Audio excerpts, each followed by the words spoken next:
और कार्तिक महत्तम का जो विशेष वर्णन है वो जीवन का सुख है। हम फिर निवेदन करेंगे, कार्तिक के महीने में आप कुछ नहीं कर सकते तो कहीं पीपल की जड़ के नीचे, कहीं आंवले की जड़ के नीचे, कहीं बेलपत्री की जड़ के नीचे आप जाकर उस वृक्ष के नीचे दीप जरूर लगाओ, जलाइए। कार्तिक का महीना चल रहा है, अगर ज्यादा दुख है, तकलीफ है, तो दुख दहन स्त्रोत का पाठ। कौन सा पाठ? दुख दहन स्त्रोत का पाठ। आप इन 3 वृक्ष में से आंवला हो, पीपल हो, चाहे बेलपत्र हो, इन 3 वृक्ष के नीचे कहीं पर भी बैठकर आप उस पाठ का स्मरण करो, घी का दीप लगाकर। बाबा चाहेगा मेरा विश्वनाथ तो आपके दुख को नष्ट करेगा और सुख का आनंद प्रदान करेगा। दुख दहन स्त्रोत का पाठ, शिव उपासना। महाराज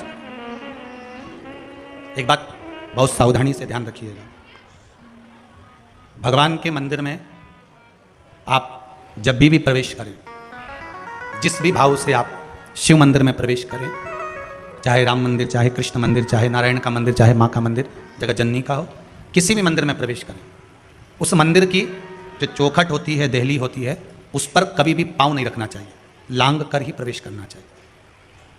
कारण शिव महापुराण की कथा में, स्कंद पुराण में, सारी पुराण भगवान नारायण की, भगवान विष्णु पुराण का स्मरण कर लो, चाहे श्रीमद् भागवत का स्मरण कर लो, भगवान के जो द्वारपाल होते हैं, चाहे वो जय विजय हों, चाहे श्रृंगी भृंगी हों, जो भी भगवान के गण होते हैं, वो द्वार पर, चौखट पर भगवान की आज्ञा से बैठे रहते हैं।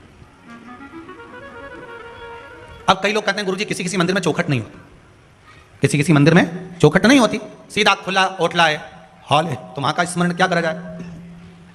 तो महाराज शिव महापुराण की कथा कहती है कि आप मंदिर में जब प्रवेश कर रहे हैं, उस मंदिर में प्रवेश करते समय एक क्षण के लिए, मात्र एक क्षण प्रवेश करते समय पंचाक्षर मंत्र का स्मरण कर ले।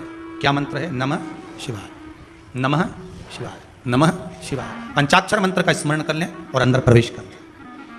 पहले की कथा में कहा था, पूर्णिमा शिव महापुराण में वर्णन करा था, सारे दोषों को मिटाने के लिए हमने पूजन में क्या गलती करी है, क्या मंत्र गलत बोला है, क्या साधना गलत बोली है, क्या हमारा स्मरण गलत हुआ है, जो भी गलती हमने करी है, केवल नमः शिवाय बोलने पर, नमः शिवाय बोलने पर, पंचाक्षर मंत्र बोलने पर हमारे सारे दोष समाप्त हो जाते। पूजन करने बैठे हो, पूजन में कोई गलती हो गई, उठो तो नमः शिवाय बोल लो, बैठो तो नमः शिवाय बोल लो। गलती मानव है, हो जाती है, भगवान तो नहीं है ना मनुष्य, मानव है तो गलती होगी। केवल नमः शिवाय बोलो, पंचाक्षर मंत्र का स्मरण,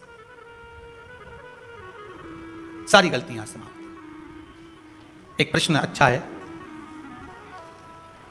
जिन्होंने प्रश्न करा है, बैठी हैं आप ही हैं जी, बैठिए। आपने प्रश्न करा है, क्या तुलसी की माला से भगवान शिव का नाम स्मरण कर सकते हैं? महाराज अभी कथा में वर्णन किया, नारायण की प्रियता शंकर में है, शंकर जी की प्रियता नारायण में है, दोनों में प्रियता है। तुलसी भगवान नारायण की ऐसी प्रियता है, ऐसी प्रियता है, एक बात कथा में आपको पहले भी कही, 12 महीने भगवान शंकर पर तुलसा नहीं चढ़ती, पर एक दिन बैकुंठ चतुर्दशी के दिन शिव जी पे तुलसा चढ़ती है। पर शिव महापुराण के अंतर्गत लिंग पुराण में वर्णन मिलता है कि शंकर भगवान पर मंजरी समर्पित हो सकती है। क्या चढ़ सकती है?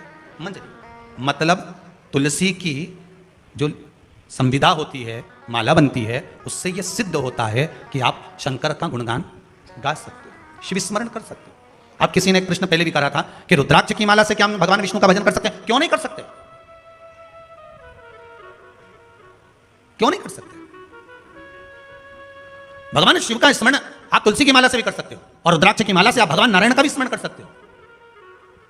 अभी कथा में आया था कि भगवान माता पार्वती जी कह रही हैं कि प्रभु आप बैकुंठ में रहें, आप कैलाश में रहें, पर यह सिद्धता है कि आप दोनों में कोई भेद नहीं है।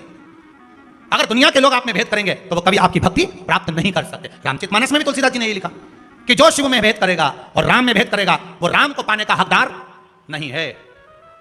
जिसने शंकर और राम में भेद कर लिया, नारायण में और शिव में भेद कर लिया, वो शिव को या नारायण को पा नहीं सकता। दुनिया के लोग कहते हैं हम राम वाले, हम कृष्ण वाले, हम शंकर मंदिर नहीं जाते। तुम कह दो छाती ठोक कर शिव मंदिर नहीं जाते, तो स्टाम्प पे लिख के जाना कि मुझे मेरे घर में ही जलाना, शमशान लेके मत जाना, और जलाना भी मत ही।